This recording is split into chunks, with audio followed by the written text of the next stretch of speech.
पाकिस्तान एक अभी वो ईयू की फॉरेन मिनिस्टर थी वहाँ पर, पाकिस्तान आई थी क्यालिस।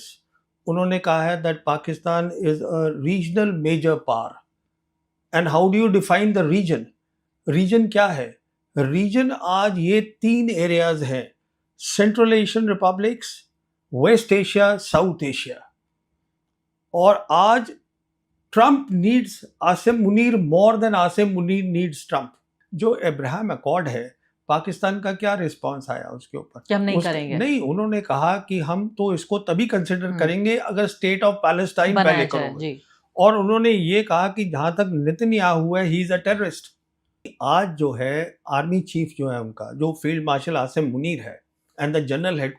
और चूंकि इस बात की काफ़ी चर्चा हुई और आलोचना भी हुई जब ये पॉडकास्ट हमने रिलीज़ किया कि आप हमारे दुश्मन देश की तारीफ कर रहे हैं, हालांकि हम जो कर रहे थे वो सिर्फ कोल्ड फैक्ट्स पे बेस्ड एनालिसिस कर रहे थे। अब कुछ और कोल्ड फैक्ट्स आ गए हैं और हो सकता है कि ये बात सुन के पाकिस्तानियों को बहुत अच्छा भी ना लगे, लेकिन जो फैक्ट्स हैं वो तो रहेंगे ही। ये सब कुछ एक डिप्लोमेटिक क्राइसिस के तौर पर उभर रहा है क्योंकि सीज फायर की इस पूरी कड़ी में अब्राहम अकॉर्ड्स पर सिग्नेचर चाहता है अमेरिका, पाकिस्तान से भी, दूसरे मुल्कों से भी जाता है, सऊदी अरब भी करे, बाकी लोग भी करें, जो कि पूरी तरीके से एंटी ईरान है अब्राहम अकॉर्ड्स। मैं उस पर भी आऊंगी कि उसका क्या रेलेवेंस है, लेकिन क्या आप इस डिप्लोमेटिक क्राइसिस को देख रहे हैं कि जो कंट्री एक तरह से शांति के मसीहा के तौर पर उभरा कि कैसा मैसेंजर ऑफ पीस बन गया है, पूरी दुनिया की सबसे बड़े नेता आकर टेबल पर बैठ के बातचीत कर रहे हैं। ईरान और अमेरिका ने 50 साल बाद पहली बार टेबल पर बैठे और बातचीत हुई, तो एक तरह की कामयाबी तो थी, लेकिन वही अब एक डिप्लोमेटिक क्राइसिस में बदल गई है।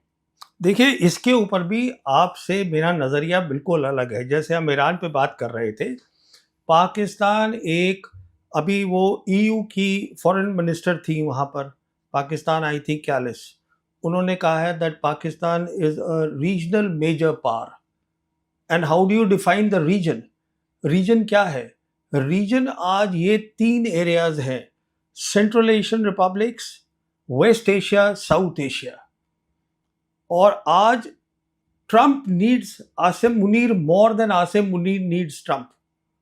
आज जब अभी हुआ है शंग्रीला डायलॉग, जहां पर पीट हेग्सेट थे, ये सेक्रेटरी ऑफ वॉर अमेरिका के, उनसे एक सवाल पूछा गया हिंदुस्तान पाकिस्तान पे, तो उन्होंने कहा हम चाहते हैं कि हमारा दोनों के साथ है और हम दोनों को अलग अलग लेन्स में हम उनके साथ काम करना चाहते हैं। आज जो पाकिस्तान है, Pakistan is the established mediator for west Asia piece.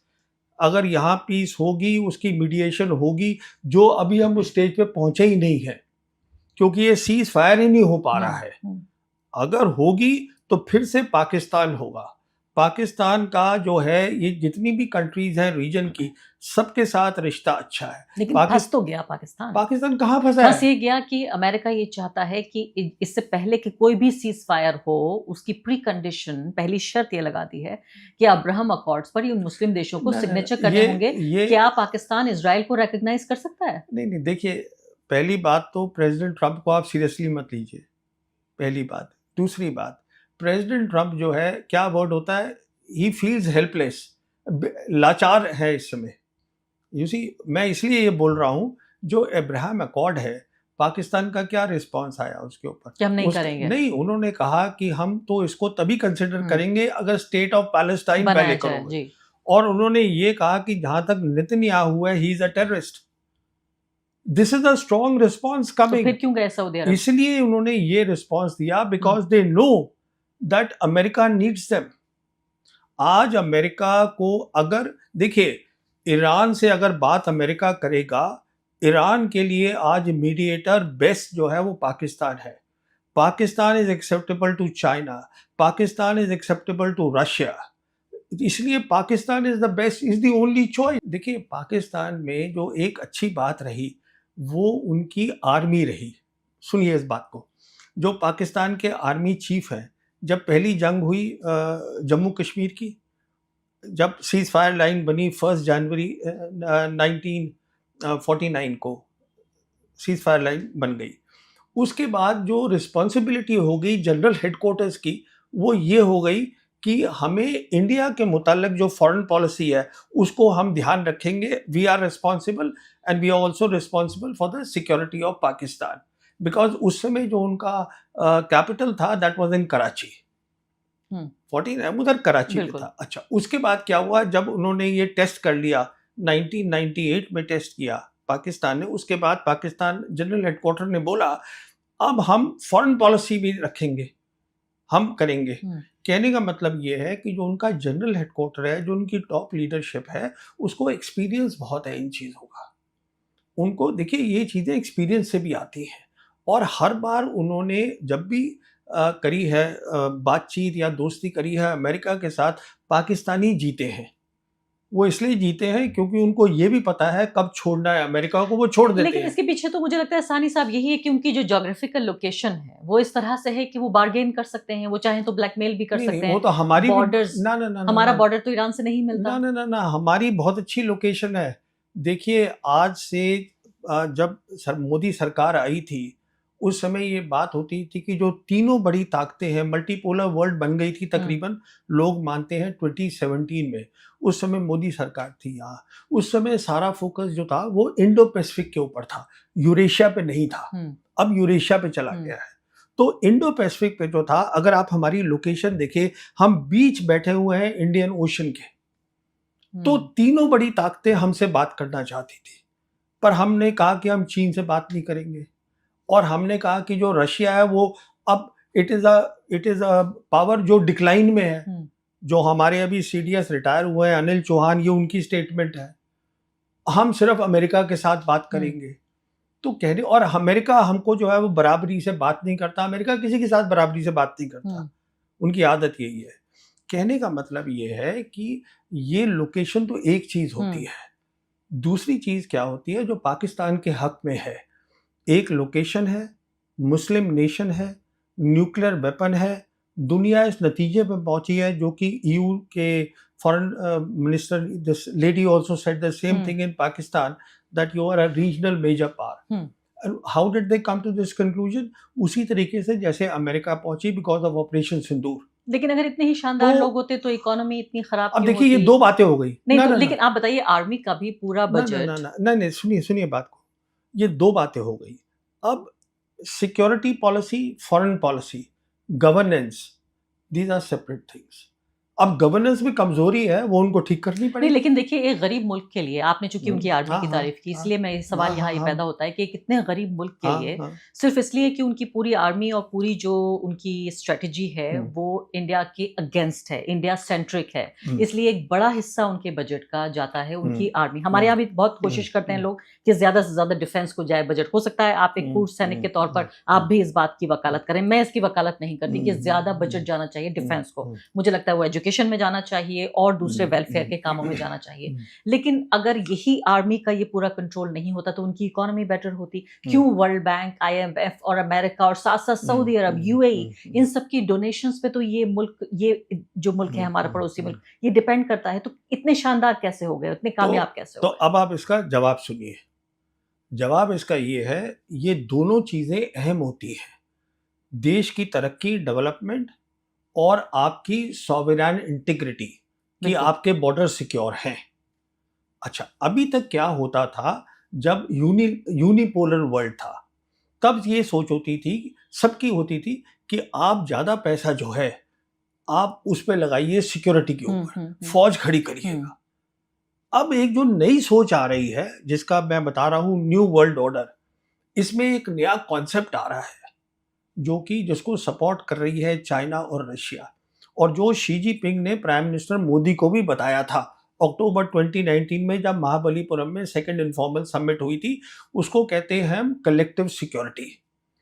उसका मतलब ये होता है, मिसाल के तौर पर हमारे जो है प्रॉब्लम है, पाकिस्तान को और हिंदुस्तान को लाइन ऑफ कंट्रोल है, तो उसके लिए हमें क्या करना है, बातचीत करनी है। ये देखना है कि किस तरीके से हम उसको, जो हमारा डिफेंस है, उसको हम सिक्योरिटी में कन्वर्ट करें। वो एक अलग कॉन्सेप्ट है, जिससे कि ज्यादा पैसा जो है वो डेवलपमेंट में लगाया जा सके। मिसाल के तौर पर ये सलाह जो है, ये पाकिस्तान को, जब हमने 5 अगस्त 2019 को ये 370 और 35A हटाया जम्मू कश्मीर से, उसके बाद ये general Bajwa, Imran Khan prime minister, ये सब गए थे वहाँ पर, चाइना तो शी जिनपिंग ने खुद बताया था हम्म जनरल बाजवा को, जो जनरल बाजवा ने मुझे बताया था, जबकि उनकी 2022 में नेशनल सिक्योरिटी पॉलिसी इस्लामाबाद में उन्होंने करी थी, पब्लिक करी थी, तो मुझे भी वहाँ पे इनवाइट आया हुआ था। तो हाँ, मैंने उनसे खड़े खड़े ये बात करी थी। तो उनको ये बताया था शी जिनपिंग ने, जो उनकी मीटिंग हुई थी जनरल बाजवा की, आप ऐसा करिएगा, आप जो है कश्मीर इशू है, पर आपका बड़ा इशू होना चाहिए डेवलपमेंट, हम्म आप उस पे फोकस करिए। बिल्कुल और उसको मिसाल दी उन्होंने। उन्होंने कहा कि देखिए, हमने मकाऊ और हांगकांग के लिए हम्म 99 इयर्स और 104 साल जो है हमने हमने वेट किया, हमने डेवलपमेंट पे रखा हम्म फोकस। इसीलिए आज पाकिस्तान आपसे कह रहा है बार बार कि हमसे बात हम्म करिएगा। चाइना कह रहा है कि आप बात करिएगा। वो इसलिए नहीं कह रहा है क्योंकि वो आपसे डर गया है, हम्म वो इसलिए कह रहा है बिकॉज इससे पूरे रीजन की तरक्की होगी। बिल्कुल तो इसको हम बोलते हैं कलेक्टिव सिक्योरिटी, जो समझनी है ये क्या समझना चीज। होगा कि जंग का नहीं, शांति का वक्त है। हाँ। लेकिन मैं चूंकि अब डोमेस्टिक पॉलिटिक्स अगर देखने की आप हाँ। कोशिश करें जी जी। पाकिस्तान की, तो उसमें साफ तौर पे यही होता है कि हम्म। भारत को डराकर, ज्यादा से ज्यादा भारत के नाम पर डराकर ज्यादा से ज्यादा फंड जो है वो शिफ्ट किया जाता है। मिलिट्री का पूरा टेक ओवर है। जो भी वहाँ गवर्नेंस का स्टाइल है, मैं तो उससे बिल्कुल सहमत नहीं हूँ। और एक ऐसे व्यक्ति के तौर पर जो समझती है कि हमेशा सेना को सरकार के मातहत होना चाहिए, ना कि अदर वे अराउंड। तो ऐसे में मुझे ये बताइए कि ये डायलॉग मुमकिन कैसे है, क्योंकि जो वहाँ की डोमेस्टिक पॉलिटिक्स, हमारी डोमेस्टिक पॉलिटिक्स, उस पर भी हम लगातार चर्चा करते हैं, लेकिन इनकी डोमेस्टिक पॉलिटिक्स पे चर्चा कर लेते हैं। वो भारत के नाम पर डरा कैसे पाएंगे अपनी आवाम को, इलेक्शन कैसे ना जीतेंगे ना ना ना, अगर मैं अगर बता, बातचीत शुरू हो जाएगी? बल्कि उनसे बात करना आसान है। मैं समझाता हूँ कैसे आसान है। देखिए, इसमें ऐसा है कि आज जो है आर्मी चीफ जो है उनका, जो फील्ड मार्शल आसिम मुनीर है, एंड द जनरल हेडक्वार्टर्स, वो उनकी सिक्योरिटी पॉलिसी भी कंट्रोल करते हैं, फॉरेन पॉलिसी भी कंट्रोल करते हैं। और जो उनका आज एनएसए है, वो डीजी आईएसआई भी है। Lieutenant general Asim Malik NSA भी है और डीजी आईएसआई भी है, दोनों रोल कर रहे हो। अच्छा, इसका मतलब कहने का ये हुआ कि he is that person who can take decisions कि हमें क्या बात करनी है। He is that one point single point person. अच्छा, अब आपका ये सवाल उठता है जो कई लोग यहाँ पे उठाते हैं कि अगर साहब शांति कर लेंगे तो फिर वो डरेंगे हाँ, कैसे? देखिए भाई, है ना, आज जो है वो फॉरेन पॉलिसी में भी है। आज जो है, अभी ये जो ईयू की जो आई थी the foreign minister of EU, उसकी रिपोर्ट आई है कि वो जनरल हेडक्वार्टर गई मिलने के लिए आसिम मुनीर से, because she also understands he's an important man, we need to meet him. So, and even President Trump, he talks about my favorite field marshal. After that, he says the prime minister. So, कहने का मतलब ये नहीं है कि Asim Munir is there. He is, I mean, he is the army chief. It is about the army chief. तो कहने का मतलब ये है, तो जब आप याद करिए ना 2008 के अंदर, जब जनरल मुशर्रफ ने कहा था, और हमारे यहाँ हमसे मनमोहन सिंह से बात हो रही थी, डॉक्टर मनमोहन सिंह के, तो उन्होंने कहा था कि मैं इतने घंटे के अंदर इसको सॉर्ट आउट कर देता हूँ कश्मीर को, and he give that 4 point plan also.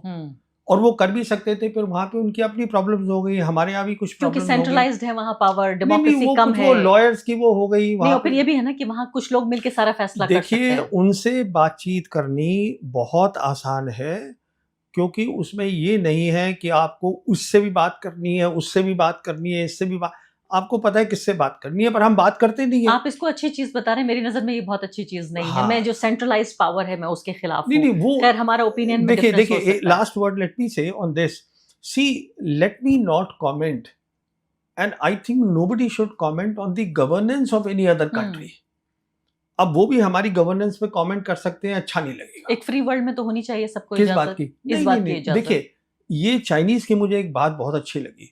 Xi Jinping ने एक इनिशिएटिव अनाउंस किया, जिसको क्या बोलते हैं, ग्लोबल सिविलाइजेशनल इनिशिएटिव, कि आप रिस्पेक्ट करिए दूसरे की सिविलाइजेशन में, आप उसकी आइडियोलॉजी में दखलबाजी या इंटरनल मैटर में दखलबाजी मत करिए। मुझे तो लगता है सानी जी की जो ग्लोबलाइज्ड वर्ल्ड है, जहां जहां गरीब लोगों की बात आती है, आम आदमी की बात आती है, ह्यूमन राइट्स की बात आती है, फ्रीडम की बात आती है, वहां किसी भी देश को अधिकार होना चाहिए दूसरे देश पे कमेंट करने का। क्योंकि हम ये नहीं कह सकते कि हमारा तथाकथित ये इंटरनल मैटर है। जब भारत में सरकार ये कहती है तब भी मैं सहमत नहीं होती। किसी और अगर गवर्नमेंट होगी किसी और कंट्री की, तब भी मैं यही कहूंगी कि हर किसी को इजाजत होनी चाहिए। और खासकर एक ऐसा पड़ोसी जिससे मैं कहूंगी हिप टू हिप आप जॉइंट हैं, तो उस लिहाज से तो और भी ज्यादा हमारे तो जो किस्मतें हैं वो भी जुड़ी हुई हैं। देखिए, इसमें दो बातें हैं। पहली बात तो दुनिया ग्लोबलाइज्ड भी नहीं है, दुनिया ही तकसीम हो गई है। एक अमेरिका और ग्लोबल नॉर्थ है और एक ग्लोबल साउथ है। तो ग्लोबलाइजेशन कहाँ हो रहा है? जो आप कह रहे हैं कि आप उनके कमेंट करना चाहती हैं, वो हमारे पे कमेंट करिए, बिल्कुल करिए, पर पहले बात तो शुरू करिए। बात शुरू कीजिए। तो आप ये कह रहे हैं कि अब ये वक्त आ गया है, सिंदूर के बाद खासकर 1 साल गुजर चुका है उसको, कि हिंदुस्तान और पाकिस्तान बातचीत की टेबल पर बैठे हैं, और आप और आरएसएस के नेता तो बिल्कुल एक साथ एक दूसरे के सुर में सुर मिला रहे हैं। नहीं, देखिए, ये वक्त तो हमेशा था। ये पता नहीं कब आया और कब चला गया। और जहाँ तक आरएसएस नेता की आप बात कर रही हैं, वो अमेरिका से वापस आए थे और वो अमेरिका से वही मैसेज लाए थे जो पीट हेग्सेथ ने अभी शंग्रीला डायलॉग में दिया है सिंगापुर में, कि हम दोनों से बात करना चाहते हैं and both are important for us, and that is the reason the Americans told him that please go and talk to Pakistan. देखिए, एक खास बात समझने वाली ये है कि दुनिया मानती है कि 2017 में मल्टीपोलर वर्ल्ड बनी ना, यूनिपोलर से। उस समय मोदी सरकार पावर में थी। अब हमारी जो सोच है वो कॉलोनियल सोच है पुरानी, कि जो साउथ एशिया है उसके हम दबंग हैं। Dabang is the right word, कि we are the leaders, we control South Asia, which is not true. In the new world order, it is not true. So you have to accept that China today has a role to play even in South Asia. तो south Asia में भी हम सबसे ताकतवर देश नहीं है? फिर भाई हम कहाँ हैं? वो अगर बोल रही है EU की फॉरेन मिनिस्टर कि Pakistan is a major regional power, तो आप कैसे लेकिन वो भारत के कंपैरिजन में नहीं। रीजन कौन सा है? है कहाँ 6 गुना पाकिस्तान? बड़ी इकोनॉमी है हम उनसे। नहीं, अब फिर आप नहीं, इकोनॉमी 6 में गुना जाइए। बड़ा देश है, इकोनॉमी तो उससे भी ज्यादा बड़ी है, 6 गुना बड़ा देश है। ना, देखिए, ये नाउ देखिए, जब हम बात कर रहे होते हैं वर्ल्ड ऑर्डर की, कि बदल रहा है, that is the time rules एक ऑर्डर के टूट चुके हैं, नए ऑर्डर के रूल्स बनने हैं। तो हमें नई कहानियां सीखनी होंगी। तो इसका मतलब ये है, जितने भी भड़ास है मुल्कों की, this is the era of war, because the orders बदल रहे हैं। सो जब प्राइम मिनिस्टर ने कहा था प्रेसिडेंट पुतिन को 2023 में, this is not the era of war, उसका उल्टा जो है, दैट इज द सच्चाई। This is the era of war. Of course, देखिए ना, जो रूल्स बनाए थे अमेरिका ने, अमेरिका अब यूनिपोलर वर्ल्ड नहीं है, वो रूल्स टूट गए हैं। अब नए रूल्स बनने हैं, जो बन रहे हैं, और जहां पर कि ईरान ने एक बहुत बड़ा रोल अदा किया है, क्योंकि वेस्ट एशिया में अमेरिका को हरा दिया है in military terms. So this is the time when we talk of regional powers, we are actually talking a lot more, much more about having a strong military and the will to fight. इसके ऊपर हम ज्यादा बात कर रहे हैं। बहुत बड़ी बात कह रहे हैं आप, बिल्कुल।